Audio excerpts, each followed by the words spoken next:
আসসালামু আলাইকুম নমস্কাৰ পুনৰ আপোনালোকৰ সন্মুখত সেকেন্ড হ্যান্ড মোবাইলৰ উপস্থাপন লৈ আহিছোঁ। আজি যি স্থানৰ পৰা মই মোবাইলৰ উপস্থাপন লৈ আহিছোঁ সেই স্থানত আপোনালোকে কিস্তিত মোবাইল নিব পাৰিব। হাতত যদি আপোনাৰ টকা একদম কম আছে তেতিয়াহ'লে আপোনালোকে কিস্তিত মোবাইল নিব পাৰিব। ভিডিঅ'টো আপোনালোকে শেষলৈকে চাওক। মই মৰিগাঁৱত আছোঁ। মৰিগাঁৱৰ এয়া চাওক আপোনালোকে LIC যিটো বেংক আছে, LIC বেংকৰ একদম লগতে মৰিগাঁৱৰ পৰা মৈৰাবাৰী সোমোৱা যিটো ৰাস্তা, এই ৰাস্তাৰ লগতে গণপতি এণ্টাৰপ্ৰাইজ চাইছে আপোনালোকে। গণপতি এণ্টাৰপ্ৰাইজৰ তলত আপোনালোকে চাওক জায়েট মোবাইল জোন চাইছে আপোনালোকে। আহক ভিতৰত সোমাই যাওঁ। আপোনালোকে কিস্তিত মোবাইল নিব পাৰিব এই জায়েট মোবাইল জোনৰ পৰা। ফাইনেন্সত মোবাইল পায়, কিস্তিত মোবাইল পায়। যিসমূহ মোবাইল দেখুৱাই আছোঁ এইসমূহ সব ফাইনেন্সত নিব পাৰিব। 4G হ'ব।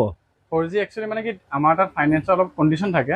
কেনেকুৱা ধৰণৰ? 10,000 ৰ ওপৰৰ ফোনখিনিয়ে ফাইনেন্স। যদি আপুনি 4G ফোন 10,000 ওপৰৰ ফোন কিনে তেতিয়া ফাইনেন্স হয়। ফাইনেন্স হয় না। যদি 10,000 টকাৰ ওপৰৰ মোবাইল ফোন কিনে আপোনালোকে এইসমূহ মোবাইলৰ পৰা তেতিয়াহ'লে আপোনালোকে ফাইনেন্সত নিব পাৰিব। 10,000 টকাৰ তলত হ'লে নহ'ব। এয়া চাওক আপোনালোকে ফাইনেন্স হৈ যাব, কিন্তু 10,000 টকাৰ ওপৰত, অৰ্থাৎ আপুনি 5G মোবাইল ল'লে ফাইনেন্স হৈ যাব আৰামত, যদি 10,000 টকীয়া হয় 5G। গতিকে আপোনালোকে যদি ফাইনেন্সত নিব বিচাৰে, যদি আইফোনো নিব বিচাৰে তেতিয়াহ'লে একদম কম ডাউন পেমেন্ট কিমান দিব লাগিব? একদম আমি দেখাব খুজিছো যে বহুতে মানে লৈ থাকে আইফোন 13। তো আইফোন 13 এনে একচুয়ালি আমাৰ প্ৰাইস আহে 30-32 তেনেকুৱা দাম আহি যায়। তো এইটো যে ফাইনেন্সৰ লব কৈছে আমাৰ 12,000 টকা ডাউন পেমেন্ট দিব লাগে। 12,000 ডাউন পেমেন্ট দি পেলাই ফোনটো লৈ যাব পাৰিব। এইটো সঁচা ন? আহিলে তো ঘূৰি যাব নালাগে। ডকুমেন্টস পাতি কি লৈ আহিব লাগিব? মানে সেইটোৱে ক'ব খুজিছো। মানে এটা কন্ডিশন এইটো কি যে ফাইনেন্সত ল'বৰ কাৰণে হলে আমাক লাগে Aadhaar card, PAN card, bank passbook, ATM আৰু phone pay, Google pay. CIBIL ভাল থাকিব লাগিব আৰু তাৰ লগত 720 সিভিল স্কোৰ থাকিব লাগিব। আচ্ছা, 700 এবভ আপোনাৰ সিভিল স্কোৰ থাকিব লাগিব, তেতিয়াহে ফাইনেন্স হ'ব।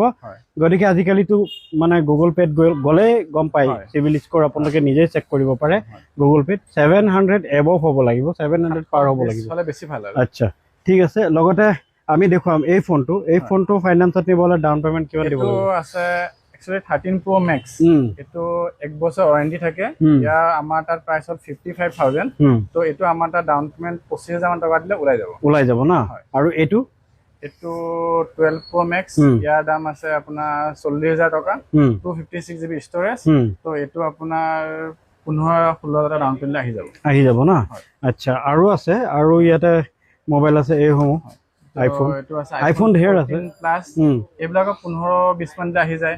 তো বহুতে মানে ভাল পায় যে অলপ কিছুমান সৰু ফোন। তো আমি কিছুমান ৰাখিছিলো যেনেকে S23, S24, এইবিলাক আমাক 20,000 টকা ডাউন পেমেন্ট আহি যাব। 20,000 টকা ডাউন পেমেন্ট দিলে আহি যাব না। আচ্ছা, আৰু এনেকুৱা নাভাবিব যে আমি আকৌ সেকেন্ড হ্যান্ড ফোনে ফাইনেন্স কৰো। EMI কেনেকৈ আহিব? কিস্তি কেনেকৈ আহিব? কিস্তিৰ কাৰণে ধৰক সেইটো একচুয়ালি তো কিহতে কিমান মাহ কৰে, কিমান মাহ কি হয় সেইটো ওপৰত ডিপেন্ড। ধৰক 30,000 টকাৰ ফোন এটা কিস্তি কিমান আহিব? 30,000 টকা কিস্তি প্ৰায় 2,200 টকা। একচুয়ালি সেইটো সিহঁতৰ ওপৰত ডিপেন্ড কৰে, কেই মাহ কৰে সেইটোৰ ওপৰত কিস্তি ডিপেন্ড কৰে। আচ্ছা, কেই মাহ কৰে সেইটোৰ ওপৰত ডিপেন্ড কৰে। মই আৰু এটা ফোন লৈ আছো, এই ফোনটো আপোনাৰ ফাইনেন্সত নিব হলে ডাউন পেমেন্ট কিমান আৰু কিস্তি কিমান আহিব? ফোনটো 13 এটো বিগ ৰেটৰ হয়।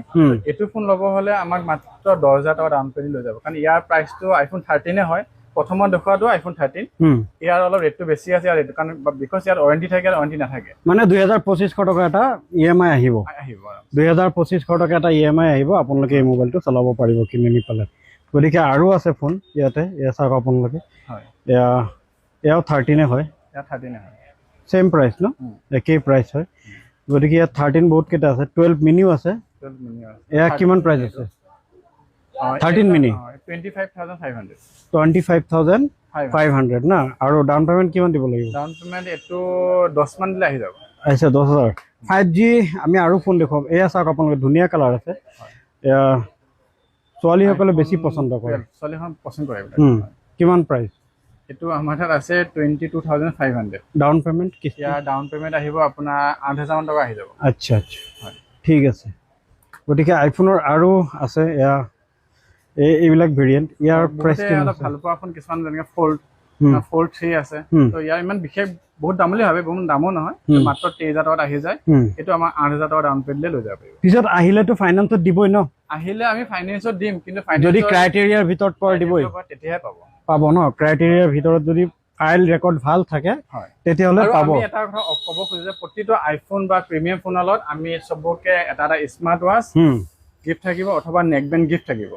আৰু বহুতে অলপ প্ৰিমিয়াম এণ্ড্ৰইডৰ লয় এণ্ড্ৰইডত আমি হেডফোনো গিফ্ট কৰি দিলোঁ। আচ্ছা আচ্ছা। হয় আৰু 5G আমি দেখুৱাই আছোঁ এণ্ড্ৰইডৰ ভিতৰত 5G এইবিলাক 4G হয় আপোনালোকে নিব পাৰিব। 10,000 টকাৰ তলত হ'লে ফাইনেন্স নহ'ব। আৰু যদি দুটা একেবাৰে লয় তেতিয়া ল'লেও একচুৱেলি তেখেতৰ চিভিল স্ক'ৰ ভাল থাকিলে ল'ব পাৰিব। যেনেকৈ আছে S22 Ultra, তো এইবিলাক 1 বছৰ ৱাৰেণ্টি থাকে। তো এইবিলাকৰ প্ৰাইচ আহি যায় 46,000। এইবিলাক ধৰ 20,000 মান টকা ডাউন পে'মেণ্ট দিলে আহি যাব ন। আচ্ছা ঠিক আছে। আৰু এয়া আছে হয়, এইটো S21। এইটো আছে S21। S21টো যদি ল'ব খোজে 8 মান দিব লাগিব। S21 FE ল'লে 7 মান দিলে আহি যাব। 7,000 দিলে আহি যাব। হয় আচ্ছা। তাৰপিছত আকৌ এইবিলাক যেনেকৈ আছে Note 13, Note 13 Pro Plus, এইবিলাক 8-10,000 টকা দিলে লৈ যাব পাৰিব না। আৰু এক্সট্ৰা মোবাইলৰ এক্সট্ৰা এচেছৰিজ হ'লচেল ইয়াত পোৱা যায়। আমাৰ তাত বহুত এচেছৰিজ আছে। আপুনি এইপিনে আহি যাওক, মই দেখাই দিওঁ। আমাৰ তাত মানে যিকোনো মডেলৰ ফল্ডাৰ মোবাইলৰ যে ডিছপ্লে বিলাক হয়, কম দামত যদি কোনো নিব বিচাৰে লৈ যাব পাৰিব। আৰু কম দামত যদি কাষ্টমাৰ লগাব বিচাৰে আহি লগাব পাৰিব কম দামত। আমাৰ তাত কভাৰ চভাৰ এইবিলাক বহুত কম দাম হয়, বাট আমি ভিডিঅ'ত মানে দামবিলাক উল্লেখ নকৰোঁ আৰু। আচ্ছা, মানে হ'লচেলৰ কাৰণেও সুবিধা আপুনি ৰাখিছে। আচ্ছা, যদি আপোনালোকে কোনোবা দোকানী ভাই এখন দেখিছে মানে মৰিগাঁৱৰ LIC বেংকৰ লগত গণপতি এণ্টাৰপ্ৰাইজৰ তলত LIC অফিচৰ কাষত আৰু আমাৰ ইয়াত নিজৰ ৰিপেয়াৰিঙো কৰা হয়। ইয়াতে ৰিপেয়াৰিং ছেক্টৰো আছে LIC অফিচৰ কাষত। ইয়াতে মানে মৈৰাবাৰী যোৱা যিটো ৰুট পুৰণা, মানে একচুৱেলি মই নিজে এড্ৰেছটো কৈ দিওঁ। ফাৰ্ষ্ট পুলিচ পইণ্টৰ কাষত LIC অফিচৰ ওচৰত। আৰু বহুতে আমাৰ পুৰণা ভুৰবাণ্ডা ষ্টেণ্ড বুলি চিনি পায়। পুৰণা ভুৰবাণ্ডা ষ্টেণ্ডৰ লগত আমাৰ দোকানটো আছে। আমাৰ ডিছক্ৰিপশ্যনত আমাৰ নম্বৰটো দি দিব। হয় হয়, নাম্বাৰ দিয়া আছে, যোগাযোগ কৰি আহিব। লোকেশ্যনো হোৱাটছএপত প্ৰভাইড কৰি দিব, আপোনালোকে আহিব। আৰু কি ফোন দেখুৱাম, আপোনালোকেতো দেখিছে। এই ফোনটো যদি দেখায়, আচ্ছা নতুন ফোনো আছে ন। এয়া ছেকেণ্ড হেণ্ড, এয়া এটা মডেল দেখুৱাইছো। এইটো আপোনাৰ হ'ল 13 Pro Plus Redmi। এইটো ৱাটাৰপ্ৰুফ ফোন হয়, 12 GB ৰেম আছে আৰু 512 GB ষ্ট'ৰেজ আছে। এইটো 8,000 টকা দিলে ওলাই আহিব। 8,000 টকা ডাউন পে'মেণ্ট দিলে ওলাই যাব। নতুন ফোনো আছে, নতুন ফোনো আপোনালোকে EMI-ত নিব পাৰিব। ৰিয়েলমি গোটেইবিলাক ফোন আছে আমাৰ। আচ্ছা লাগে আৰু নতুন ফোনৰ বহুত ষ্টক আছে। প্ৰাইচৰ কথা আমি চবে ক'ব খোজে, আজিকালি আৰু চবতে ফ্লিপকাৰ্ট থাকেই। আপুনি ফ্লিপকাৰ্টটো লগ ইন কৰি ল'ব। ফ্লিপকাৰ্টত যিমান প্ৰাইচ দেখায় আমাক সিমান প্ৰাইচ দিলে হ'ল। যদি পাৰোঁ আমি কোনোবা এটা ফোনত 400-500 টকা ডিছকাউণ্ট কৰিয়ে দিম আপোনাক। ডিছকাউণ্ট কৰি দিব না। গতিকে এয়া আছিলে মৰিগাঁৱৰ উপস্থাপন আপোনালোকক দেখুৱাইছোঁ।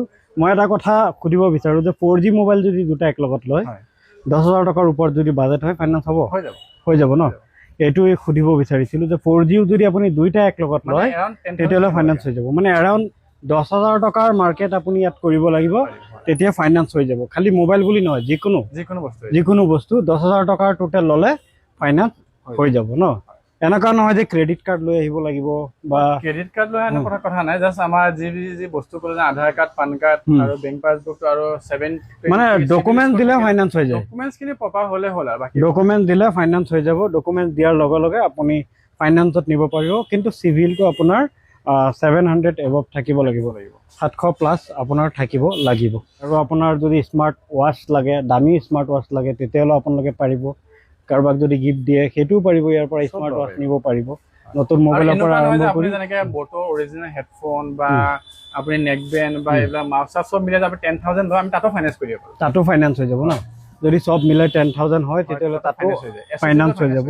মুঠতে আপোনালোকে ফাইনেন্সত ইয়াত নিব পাৰিব। আৰু আজিৰ উপস্থাপন বিশেষকৈ ফাইনেন্সৰ কাৰণে আছিলে। যিসকলে ফাইনেন্সত নিব বিচাৰে আপোনালোকে ডিছপ্লেত দিয়া নম্বৰৰ সৈতে যোগাযোগ কৰি মৰিগাঁৱৰ এই জায়েদ মোবাইল ষ্ট'ৰত আপোনালোকে আহিব লাগিব।